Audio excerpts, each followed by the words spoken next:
Another note about Brandon Sanderson's Stormlight Archive is that, and Mistborn, I think, as well, it's the notion of these everyday people happening upon some mystical insight somehow, whether it's through some influence of some little entity that can speak to you and that can cross the boundary between different planes of existence, or whether it's derived from oneself when acknowledging that they are perhaps capable of going beyond their wildest imaginations and that they have been laying dormant.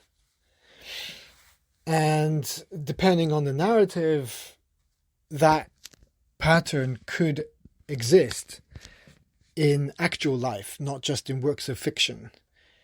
So my thinking is the way this trajectory is going, it's still, unfortunately, locked within the conception state. Conception phase of the creation process. Because of me, I'm holding all of these dreams back. All of these ideas and trajectories, different magical choices I could go down. I'm still holding those dreams back. I'm trying to keep up with them, and I'm trying to do the best one first, but now I'm reminded, saying it out loud and hearing myself think this, I'm just reminded I need to just pick one and go with it. Go with my gut, which one it is, but pick it and start going and don't stop. I have to just keep going and not stop, because it's wonderful to wallow in your own pride for your own progress theoretically, because I can conceptualize all of this, and it feels like because I can conceptualize so much miraculously, that it has to come from some higher source. And so if you were to believe that far into it, well, it has to come from somewhere, well, then my explanations of where that somewhere is and the definitions and all the resource story stuff and all of these business ideas, they could happen actually, but I need to make them happen, and then I'll have proof because I've documented all of this, all of the theory, all of the run up to it. But ultimately it's all about me. The manifestations of any of these concepts that result to anything near as grandiose and miraculous as I have been proposing them to become, if they were to do that in real life, actually, with this in hindsight, it will make me like a prophet, and it will further validify the power behind what I'm actually proposing and what I'm suggesting, right? An area to focus on as a society, not just myself, because it feels like, going back to the Stormlight Archive, it feels like when the night's radiant, the night's radiance. Yeah, I haven't listened to them in a while, and so I need to remember all the terminologies and the pronunciations and stuff. The night's radiant. That was it. These are all terms from his book, but the pattern, the part in that story where all of these everyday people from different walks of life have different forms of awakening, and then they think they're isolated in their ability to do something magical, something unique. They all have a superpower, so to speak, right? And I do get the feeling from all of this that I have some kind of superpower because of this, and it feels to fit into the whole narrative of having storytelling and having character building and character arcs and stuff like that. All feeds into the whole concept of having to retell the story in order for people to actually get it, vibe with it, implement it, become it. And we'll talk about it being out in the open, and let's just try and get a kickstart in our evolution here, because we're overdue it. We're hungry and we've made a lot of distance, but also we're stagnating and we're declining as a human race. So we need to evolve our level of consciousness and stop playing games, stop being immature. And so to do that, I do feel like this insight, this truth or fiction story of resource, I think it's definitely worth getting out there, and I have to swallow my pride and just choose one of the ideas and stick with it. Whatever's easiest to do. If the easiest thing to do is to create 3 to start off with different dance workshops, have them all top to bottom figured out, enough to launch, enough to approach some organizers and say, hey, I've got a workshop. Can I please come and tutor a class? And start promoting my services and start putting my name out there and set up something for accepting privates. Do I do that? Is that the easiest? It's going to keep me locked down in the dance community because I'm reliant on it as a job. So I'll be more full-time dance tutor, doing privates and doing workshops, doing the circuit for my dance community. Do I want that? Is that an ego thing? I mean, it's also helping the dancers become better, and that's really what I want. I want them to improve, but I'm also acutely aware now, especially, that I also want something. And I want to appease my ego.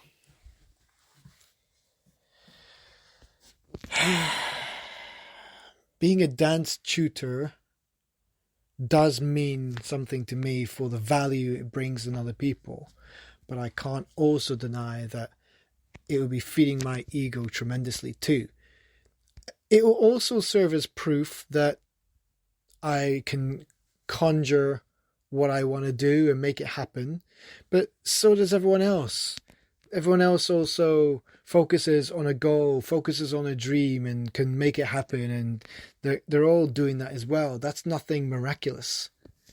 I need to do something huge, something monumental, because it's not enough to convince the world if I'm willing to settle for just a little ego boost and full-time locking myself in to committing to a dance scene that would require all of my attention. I'll need to jump fully onto socials, fully immerse myself in all the work opportunities that will come about, the invitations here and there, the demand on social media, because I'd want to digitize this and get it out there on socials. And so even when the traction comes and I start to build a social channel all around me and dancing and my new concepts and all of that stuff, even if it does progress to that stage where everything's just full on. Do I want that to happen within dance and me having my financial income just tied in completely to tutoring dance? Or do I not want that? And that initially it will be quite an ego boost, but then later on it will just be locked down for the sake of dance. And I do love dance, but I like it as a retreat more to focus on. And I do love all the elements, and I think they're so important. And so I guess when it comes to close form, that's when it starts to reintegrate back to these messages, these kind of like higher forms of understanding about resource and ego and grace and higher talk. All of this stuff I feel is increasingly important. And I feel like that's the thing that might create the biggest waves and the biggest impact, because it's not beating around the bush.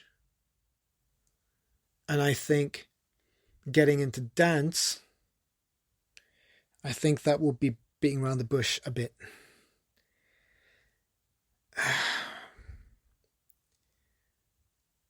So then, no, come on, I've decided.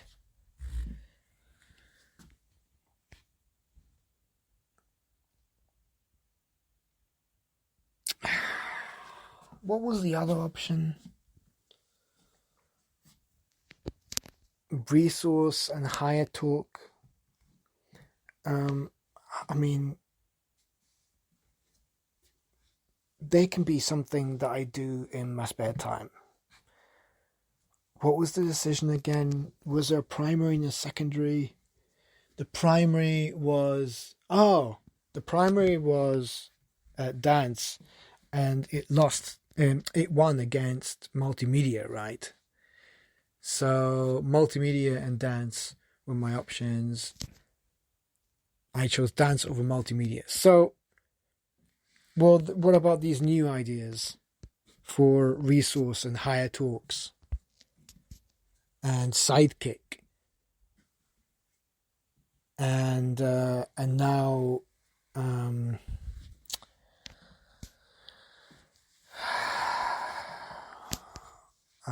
audiary?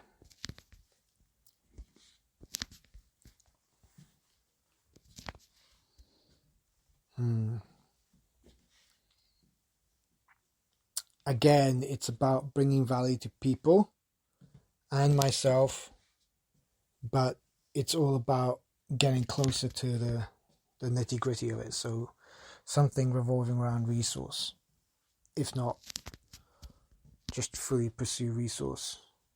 No, it has to be done through the pod, because the pod is a continuation of my expression being put out there and building a community.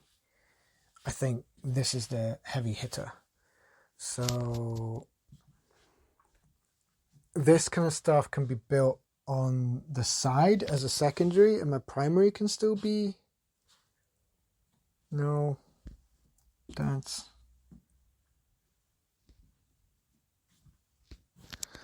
Wait. I need to think about this. I made a commitment, an internal commitment, a decision to pursue dance tutoring. And although that's a major endeavor for me, it'll be majorly successful, as with, I hope, everything that I do. But it won't be taken for granted. No more. I don't take for granted the wins and then beat myself up about the losses. That's another pattern that's toxic within the perfectionist.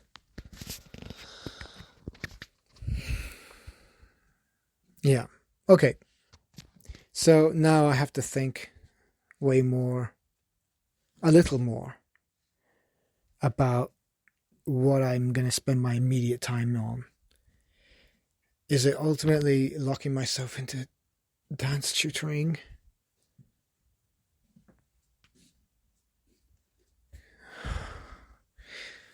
I don't want to shit where I eat.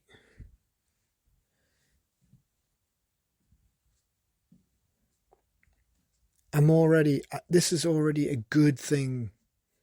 My position in the dance community, I, I enjoy being able to just come and go, dip in and out, and have a dance and hug my friends and have a good feel good time. That's for the ego. That's for the socialite. That's for the extrovert. And I get to enjoy these amazing dances.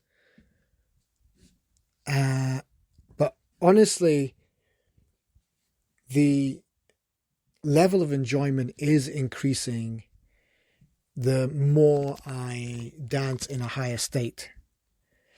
And I do wish that for other people too. So I can communicate more ways that I can tap into that just physiologically with dance movements, with how I dance. Because I have felt it before without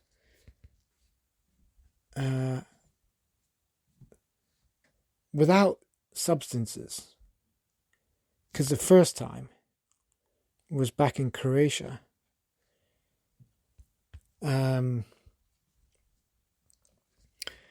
Yeah, with that girl. With a few girls. Yeah. So that was close form before I even knew what it was. But I had experienced that without the aid of THC, if I'm not mistaken. So it is possible to attain these higher levels of connection and experience. So I just hope that I can teach that. But again, it goes back to, I need to just pick one, and I'm still making up a reason why not to choose bachata. Not choosing the dance tutor life, even though I decided. But it was dance over multimedia, and in a simplified manner, it's just I'm not thinking too far ahead in terms of or either right.